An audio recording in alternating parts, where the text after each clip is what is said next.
Hello, all of you bright, intelligent students who are moving closer and closer to 1 year of academic growth with every class, every session, every exit ticket, every activity, and all of your participation. I wanted to just go over another special way that you can use to take notes in class or even after class, especially those who have to watch the recording because they missed a session and they also need to take notes from the recording. And it's called foldables, okay?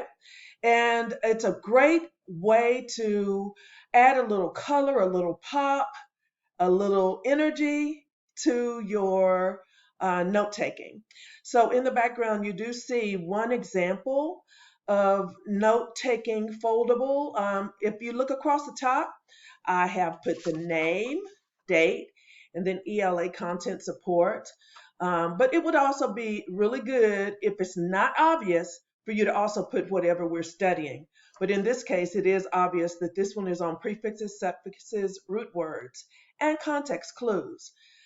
In class, we first did context clues in 2 sessions, and then we combined them in one of our sessions because they actually sometimes go together. You may have to use context clues to figure out or decode or break down the meaning of words that you see that have prefixes and suffixes. So all of this is like a continual stream. But anyway, the foldable is very easy to make. All you do is take a sheet of paper like this, and you fold it. You do a hot dog fold. That means lengthwise. And then you crease it in the middle, and it doesn't have to be perfect. Mine already, I can tell, is not going to be perfect, but try to get it as even as possible on the edges. And then open it. I'm sorry. And then before you open it, rather, you'll take and you'll fold it once again. Fold that hot dog in half. And once again, make a crease as nicely as you possibly can. And then open it back up just to the hot dog fold, and you will have a crease there. What we're going to do is use this crease and make cuts. So this particular foldable has 4 parts because we're going to focus on prefix, suffix, root word, context clues. But in the interest of time, you don't have to try to measure out exact cuts. All I want you to be mindful of is make sure that you don't cut above or all the way to the fold. When you do that, the foldables tend to come apart a lot quicker. So I'm just going to take a pair of scissors and I am going to cut where I have that one fold. And once again, not all the way to the top, and it doesn't have to be perfect. And there you go. So I have 2 flaps.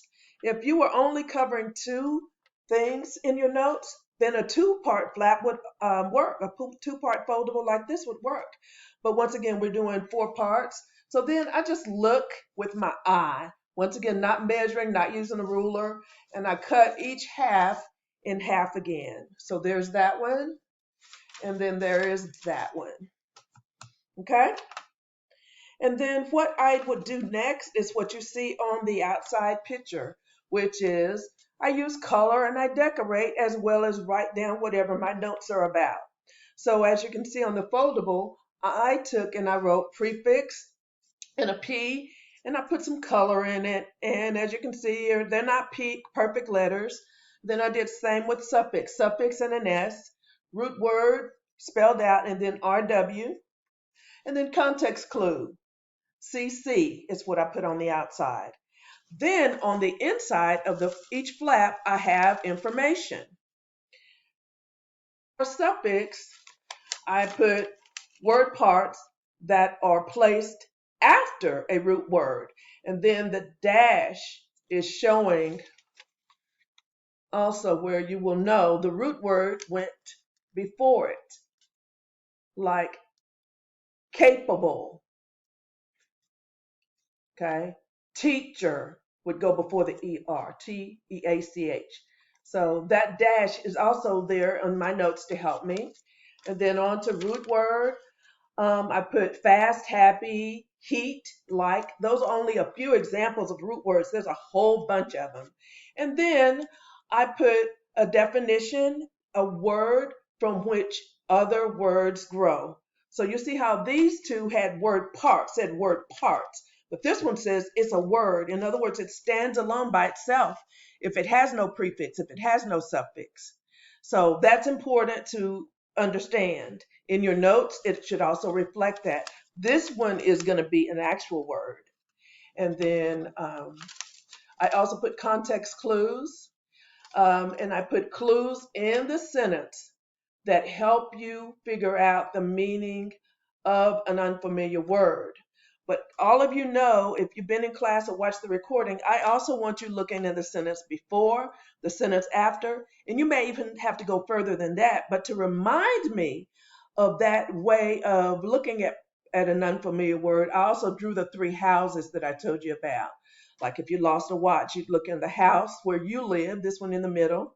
Then you might go to the house that is before yours, your next door neighbor on one side, and ask them if they've seen the watch. And then the same at the house after yours. Those houses are not about, it's not about houses at all. It just represents sentences. The sentence the word is in, the sentence before it, and the sentence after it. And then some of you may think that these are pieces of popcorn or that maybe the houses are about to catch on fire, but they're breadcrumbs. So I put those there also to remind me, because just like an ant that might find a little piece of bread, once he's finished with that piece of bread, he's going to keep following more breadcrumbs and eat until he's satisfied.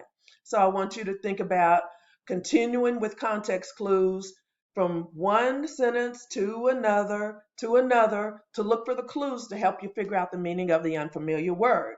So our foldable actually was created in that way, and it only took a few minutes to decorate it and color it. And you can do your own decorations and you use your own colors, crayons, markers, highlighters, or a combination of those.